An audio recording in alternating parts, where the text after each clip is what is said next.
एक बार फिर से आप सभी का स्वागत है।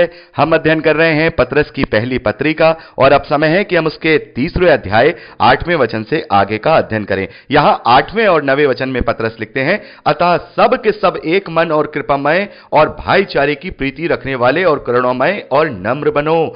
बुराई के बदले बुराई मत करो और गाली के बदले गाली ना दो, पर इसके विपरीत आशीष ही दो, क्योंकि तुम आशीष के वारिस होने के लिए बुलाए गए हो। मेरे प्यारे भाई बहनों, अभी हमने याकूब की पत्री में पढ़ा।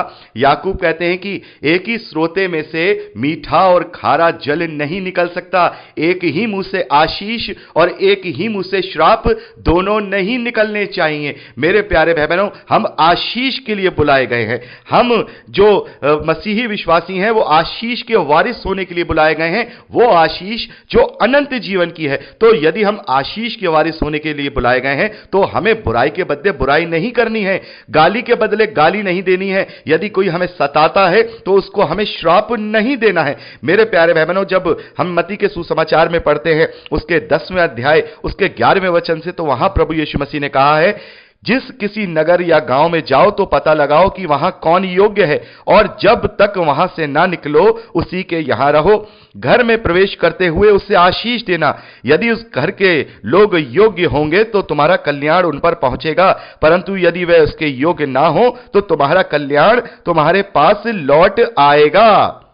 तो मेरे प्यारे भाई बहनों, यहां पर प्रभु यीशु मसीह कहते हैं कि तुम जिस जगह जाओ, जिस घर में जाओ, तो वहां पर आशीष दो, उन्हें कल्याण के वचन दो। यदि वो उसके योग्य होंगे तो वो कल्याण उन पर रुक जाएगा, और यदि वो उसके योग्य नहीं होंगे तो वो आशीष या वो कल्याण तुम पर वापस लौटकर आ जाएगा। तो इसी प्रकार से जैसे कि आशीष के वचन, जैसे कि प्रार्थनाएं, जब कोई व्यक्ति उसके योग्य नहीं होता है तो वो वापस हमारे पास आ जाती हैं और हमारे ऊपर ही वो लागू होती हैं। वैसे ही सेम टू सेम मेरे प्यारे भाई बहनों, जब हम किसी को श्राप देंगे या हम किसी को गाली देंगे, यदि वो उसके योग्य नहीं हुआ, क्योंकि मैं और आप किसी का न्याय नहीं कर सकते, परमेश्वर जानता है कि वो कैसा है, परमेश्वर न्याय करने वाला है, और परमेश्वर ही ये जानता है कि ये इस श्राप के योग्य है या इस गलत बात के योग्य है या नहीं। जैसे कि आशीष के योग्य अगर वो नहीं हुआ तो वो आशीष और कल्याण हम पे आकर के ठहर जाएगा। वैसे ही मेरे प्यारे भाई बहनों, किसी को श्राप देते समय इस बात का ख्याल रखें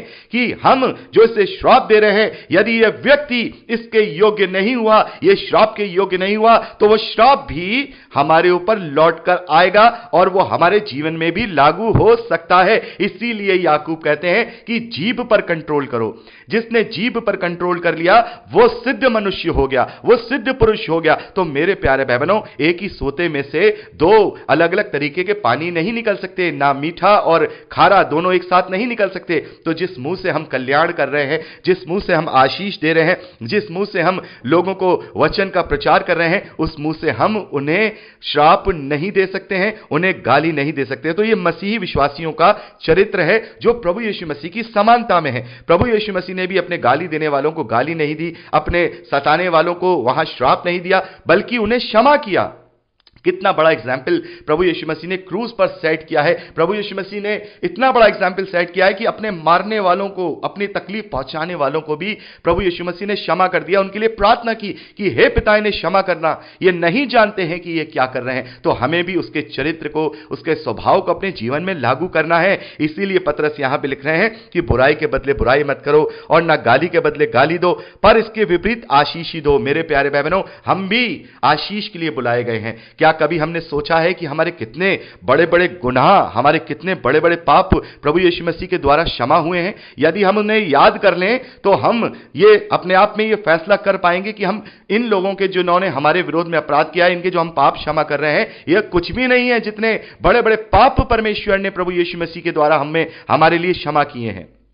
तो जब उसने हमारे सब बड़े से बड़े पाप क्षमा कर दिए, तो हमें भी उसी की समानता में दूसरों के अपराधों को क्षमा करना है, दूसरों के ऊपर उन्हें श्राप नहीं देना है। कोई अगर गाली देता है तो कोई बात नहीं, उसके लिए प्रार्थना करें कि प्रभु इसकी बुद्धि को खोल, इसके मन को खोल, ये भी प्रभु को जानने पाए, ये भी नम्र और ये भी करुणामय बनने पाए जैसे कि मसीह विश्वासी होते हैं। उन्हें श्राप ना दो, क्योंकि मसीह विश्वासी आशीष के वारिस होने के लिए बुलाए गए हैं। यहां 10वें वचन से लेकर 12वें वचन तक पतरस ने भजन संहिता उसका 34वां अध्याय उसके 12वें वचन से लेकर 16वें वचन तक को कोट किया है, एग्जाम्पल दिया है, वहां से ये वचन लिए हैं। यहां पर पतरस लिखते हैं, क्योंकि जो कोई जीवन की इच्छा रखता है और अच्छे दिन देखना चाहता है, वह अपनी जीभ को बुराई से और अपने होठों को छल की बातें करने से रोका रहे।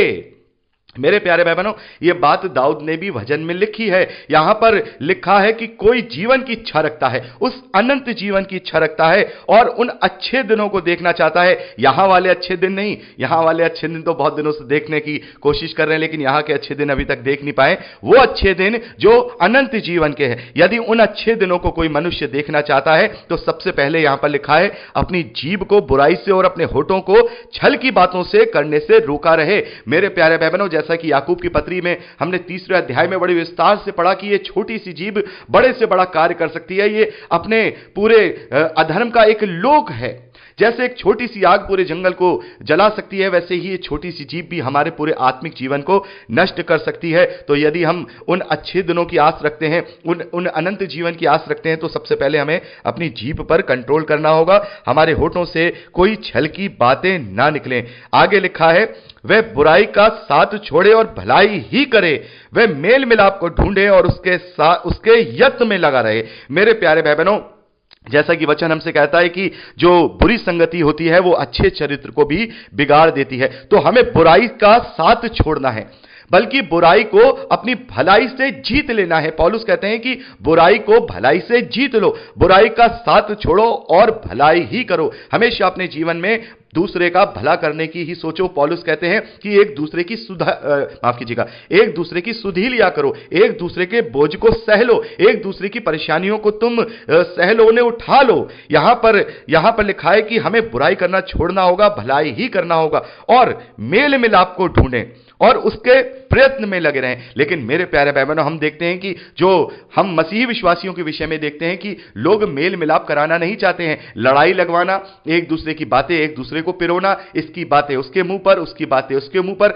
लेकिन याद रखिएगा, प्रभु यीशु मसीह कहते हैं कि धन्य है वे जो मेल कराने वाले हैं, क्योंकि प्रभु यीशु मसीह ने मेल कराया है। तो प्रभु ने भी यह बात कही, धन्य है वे जो मेल कराने वाले हैं, वो परमेश्वर के पुत्र हैं, वो परमेश्वर के पुत्र कहलाए जाएंगे। जैसे प्रभु यीशु मसीह जो है पुत्र कहलाया, वो परमेश्वर का पुत्र है और उसने हमारा मेल परमेश्वर से कराया। यदि हम भी मेल मिलाप को ढूंढने वाले होंगे, मेल कराने वाले होंगे, तो हम भी परमेश्वर के पुत्र और पुत्रियां कहलाएंगे। आगे लिखा है, क्योंकि प्रभु की आंखें धर्मियों पर लगी रहती हैं। मेरे प्यारे भाई बहनों, परमेश्वर की आंखें उन पर लगी रहती हैं जो भलाई के कार्य करते हैं। जैसा कि हमने मत्ती के सुसमाचार 25वें अध्याय में पढ़ा कि प्रभु यीशु मसीह जब अपनी महिमा के सिंहासन में आएगा, सिंहासन पे बैठेगा, अपनी महिमा में आएगा, तो वो न्याय करेगा और बकरियों को एक तरफ और भेड़ों को एक तरफ करेगा। और वहां पर हमने देखा कि प्रभु यीशु मसीह वहां पर कहेंगे कि मैं भूखा था, तुमने मुझे खाना खिलाया, मैं नंगा था, तुमने मुझे कपड़े पहनाए, मैं प्यासा था, तुमने मुझे पानी पिलाया। तब धर्मी लोग कहेंगे कि तू कब भूखा था, तू कब प्यासा था, तू कब नंगा था। तब प्रभु यीशु मसीह वहां 25वें अध्याय 40वें वचन में उन्हें उत्तर देंगे कि जो कोई मेरे इन छोटे से छोटे भाइयों के साथ करता है, वो मेरे साथ करता है।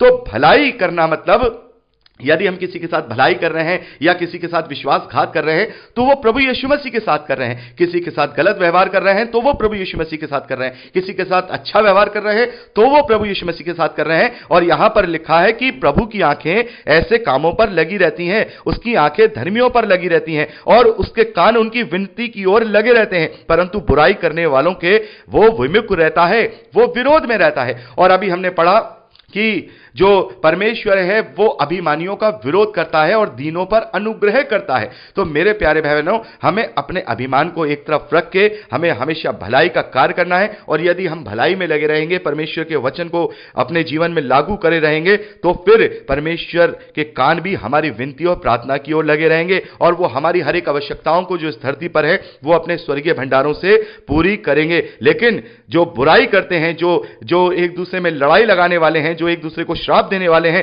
यहां पर वचन कहता है परंतु प्रभु बुराई करने वालों के विमुख रहता है। विरोध में रहता है। तो मेरे प्यारे भाई बहनों, हम किसी मनुष्य का विरोध तो सह सकते हैं, लेकिन क्या हम परमेश्वर का विरोध सह सकते हैं? हमने इब्रानियों की पत्री में पढ़ा कि जीवते परमेश्वर के हाथों में पड़ना भयानक बात है। तो परमेश्वर का विरोध भी भयानक है। हमें परमेश्वर को अपना विरोधी नहीं बनाना है, बल्कि परमेश्वर को अपने साथ रखना है। उसको हमें ऐसा बनना है कि उसकी दृष्टि हमेशा, उसकी आंखें हम पर बनी रहे। आगे 13वें वचन में पतरस लिखते हैं, यदि तुम भलाई करने के लिए उत्तेजित रहो तो तुम्हारी बुराई करने वाला फिर कौन है? यदि तुम भलाई करने में उत्तेजित रहो, उसी में एक्साइटेड रहो, उसके लिए अग्रसर रहो, तो फिर तुम्हारी बुराई करने वाला फिर कौन होगा? हमेशा तुम भलाई करोगे तो भलाई के बदले में भलाई को ही पाओगे। 14वें वचन में, यदि तुम धर्म के कारण दुख भी उठाओ तो धन्य हो, पर लोगों के डराने से मत डरो और ना घबराओ, पर मसीह को प्रभु जानकर अपने मन में पवित्र समझो। जो कोई तुमसे तुम्हारी आशा के विषय में कुछ पूछे, उसे उत्तर देने के लिए सर्वदा तैयार रहो, पर नम्रता और भय के साथ। मेरे प्यारे बहनों, यहां पर पतरस कह रहे हैं, यदि तुम धर्म के कारण दुख भी उठाओ तो धन्य हो। जैसा कि प्रभु यीशु मसीह ने कहा कि धन्य है वो जो मेरे लिए सताए जाते हैं, जिनका उत्पीड़न होता है, वो धन्य है, उनके लिए स्वर्ग में बड़ा प्रतिफल है। तुम जब सताए जाओ, जब तुम पर उत्पीड़न हो, तब तुम आनंदित और मगन हो, तुम खुश हो कि हम इस योग्य हैं कि हमारे लिए प्रतिफल स्वर्ग में रखा हुआ है। हमें यहां पर लोगों से डरने की आवश्यकता नहीं है। प्रभु यीशु मसीह कहते हैं, उनसे मत डरो जो शरीर का घात कर सकते हैं। ऐसे लोगों से मत डरो जो केवल शरीर का घात कर सकते हैं, तुम्हें केवल ज्यादा से ज्यादा कत्ल कर सकते हैं, लेकिन उससे डरो, उस महान पिता परमेश्वर से डरो जो शरीर और आत्मा दोनों का घात कर सकता है। तो मनुष्यों से डरने की जरूरत नहीं है। यदि हमें प्रभु यीशु मसीह के लिए, वचन के लिए दुख उठाना भी पड़ रहा है, तो हम धन्य हैं और हमें किसी मनुष्य से घबराने की या किसी मनुष्य से डरने की जरूरत नहीं है। यहां 15वें वचन को बड़े ध्यान से सुनिए। यहां पर पतरस लिख रहे हैं, पर मसीह को प्रभु जानकर अपने मन में पवित्र समझो। जो कोई तुमसे तुम्हारी आशा के विषय में कुछ पूछे, उसे उत्तर देने के लिए सर्वदा तैयार रहो, पर नम्रता और भय के साथ। यहां पर पतरस कह रहे हैं कि यदि तुमसे कोई सवाल करता है तुम्हारी आशा को लेकर, तुम्हारे विश्वास को लेकर, तुम्हारे जो तुम्हारा जीवन है उसको लेकर के, तो तुम उसको जवाब देने के लिए तैयार रहो, उसको जवाब देने के लिए तैयार रहो। यदि कोई तुम्हारे विरोध में कुछ बात बोलता है, यदि प्रभु यीशु मसीह के विरोध में कोई बात बोलता है, तो उसको भी वचन से जवाब देने के लिए तैयार रहो, लेकिन नम्रता और परमेश्वर के भय के साथ। जो भी हम कार्य करें, चाहे हम किसी को हम जवाब दें, मान लीजिए कोई हमारे प्रभु यीशु मसीह के विषय में बुरी बात कह रहा है, कोई गलत बात कह रहा है, या बाइबल के वर्सेस को लेकर के गलत बात का प्रचार कर रहा है, तो हमें उसको जवाब देने के लिए तैयार रहना है, हमें उसको जवाब देना है, लेकिन नम्रता के साथ, अपनी दीनता और अपने उस स्वभाव के साथ जो प्रभु यीशु मसीह में है। हमें उसके समान अपनी बोली का इस्तेमाल नहीं करना है। हम देखते हैं बहुत सारे लोग ऐसे हैं जो प्रभु को बहुत बुरे शब्दों का इस्तेमाल करके उनका प्रचार किया जाता है। प्रभु यीशु मसीह के विषय में बहुत गलत शब्द वहां पर इस्तेमाल किए जाते हैं, और पलट करके जो मसीह विश्वासी हैं वो भी गाली देना शुरू कर जाते हैं। और अभी हमने इंसिडेंट देखा है, बीते दिनों में ऐसा हुआ कि कुछ 3 जो स्त्रियां थी, उन्होंने जो शब्द हालेलुया है उसके विषय में काफी अपमानजनक बातें की, और लोगों ने क्या किया, लोगों ने फिर बिना नम्रता के, बिना दीनता के, बिना किसी अपने आप को मसीह विश्वासी जाने हुए उन्हें बड़ी बड़ी भद्दी गालियां दी, उनको बड़े बड़े श्राप दिए, जाने क्या क्या उन्हें सारी बातें की। तो ये सब मसीहत नहीं है, ये मसीहत नहीं है। जैसा तुम्हारे साथ कोई कर रहा है, यदि तुमने पलट करके वैसा ही किया, तो फिर तुम में और उनमें फर्क क्या रहा? फिर तुम भी तो उन्हीं की तरह हो गए। जैसे वो तुम्हारे विश्वास को गलत कह रहे हैं, तुम्हारे विश्वास को बुरी शब्द निकाल रहे हैं, गाली दे रहे हैं, तुम भी तो फिर वैसा ही कर रहे हो। तो लेकिन हमें जवाब तो देना है, हमें उनका जवाब तो देना है, लेकिन पूरी नम्रता के साथ, पूरे भय के साथ, अपने शब्दों को कंट्रोल करके, अपने जीभ को अपने वश में करके हमें उनको जवाब देने के लिए सर्वदा तैयार रहना है। और हम वचन से दूसरे को निरुत्तर करने के लिए तैयार रहें। और हम जैसे कि पौलुस कहते हैं ना कि यदि कोई विश्वास में निर्बल हो तो उसे अपनी संगति में ले लो, वैसे ही यदि कोई विरोधी हो तो उसको भी नम्रता के साथ अपनी संगति में लेने की कोशिश करो कि यह भी वचन को जानने पाए, क्योंकि हमारा तो काम ही यही है कि हम अपने अपने उद्धार के कार्य को पूरा करें। और हमारे उद्धार का कार्य तभी पूरा होगा जब हम परमेश्वर के उद्धार को जो सेंत मेत में मिला है वो हम दूसरों तक सेंत मेत में पहुंचाएं। तो मेरे प्यारे भाई बहनों, मैं चाहूंगा 16वें वचन से आगे का अध्ययन हम अब जो है परसों करें, अगली रिकॉर्डिंग में करें, क्योंकि यहां पर बहुत सारी ऐसी बातें हैं जिन्हें मैं एक्सप्लेन करना चाहूंगा।